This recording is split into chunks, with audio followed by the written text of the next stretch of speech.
বাংলাদেশের কোন নাগরিক কোন ধরনের ট্যাক্স বা খাজনা দেবে না আজ থেকে। বিদ্যুৎ বিল, পানির বিল, কোন ধরনের ইউটিলিটি বিল আর পরিশোধ করা হবে না। সকল ধরনের সরকারি বেসরকারি প্রতিষ্ঠান, অফিস, কলকারখানা, আদালত বন্ধ থাকবে। আপনারা কেউ অফিসে যাবেন না, তবে মাস শেষে বেতন নিতে যাবেন। শিক্ষা প্রতিষ্ঠান সমূহের সকল কার্যক্রম অনির্দিষ্টকালের জন্য বন্ধ থাকবে। প্রবাসীরা ব্যাংকিং চ্যানেলে কোনো প্রকার রেমিটেন্স পাঠাবেন না। সকল ধরনের সরকারি সভা সমাবেশ আয়োজন বর্জন করবেন।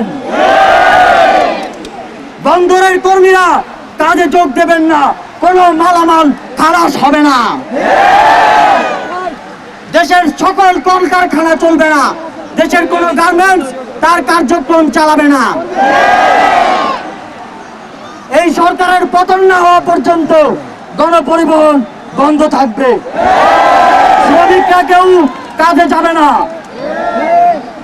আগামী রবিবার এবং প্রতি সপ্তাহের প্রথম দিন রবিবার শুধুমাত্র ব্যক্তিগত লেনদেনের জন্য ব্যাংক খোলা থাকবে। বাকি সাপ্তাহিক কার্য দিবসগুলো ব্যাংক বন্ধ থাকবে। পুলিশ সদস্যরা রুটিন ডিউটি ব্যতীত কোন ধরনের protocol duty, riot duty, protest duty পালন করবে না। শুধুমাত্র পুলিশ নিয়মিত থানার রুটিন ওয়ার্ক পালন করবে। বিজিবি ও নৌবাহিনী ব্যতীত অন্য বাহিনী ক্যান্টনমেন্টের বাইরে ডিউটি পালন করবে না। বিজিবি এবং নৌবাহিনীও ব্যারাক এবং কোস্টাল এরিয়ার মধ্যে সীমাবদ্ধ থাকবে। আমলারা সচিবালয়ে যাবেন না। ডিসি বা উপজেলা কর্মকর্তারা নিজ নিজ কার্যালয়ে যাবেন না। কোন প্রকার অফশোর ট্রানজাকশন চলবে না। আমরা চাই না পতনের আগে এই সরকার দেশের অর্থ লুটপাট করে বিদেশে নিয়ে যাক। বিলাস দ্রব্যের দোকান, শোরুম, মার্কেট সবকিছু অনির্দিষ্টকালের জন্য বন্ধ থাকবে। আমাদের অসহযোগ আন্দোলনের আওতামুক্ত থাকবে হাসপাতাল, ফার্মেসি, জরুরি পরিবহন সেবা যেমন ঔষধ ও চিকিৎসা সরঞ্জাম পরিবহন, অ্যাম্বুলেন্স সেবা, ফায়ার সার্ভিস, গণমাধ্যম, নিত্য প্রয়োজনীয় দ্রব্য পরিবহন, জরুরি ইন্টারনেট সেবা, জরুরি ত্রাণ সহায়তা এবং এই খাতে কর্তব্যরত কর্মচারী এবং কর্মকর্তাবৃন্দ।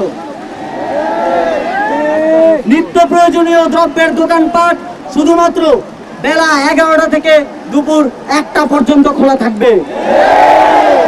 বন্ধুগণ, এই স্বৈরাচারী খুনি সরকারের পতন না হওয়া পর্যন্ত এই প্রত্যেকটা কর্মসূচি আপনারা পাড়ায়, মহল্লায়, গ্রামে, শহরে, টেকনাফ থেকে তেতুলিয়া, রূপসা থেকে পাকুড়িয়া বাস্তবায়ন করার দায়িত্ব নেবেন।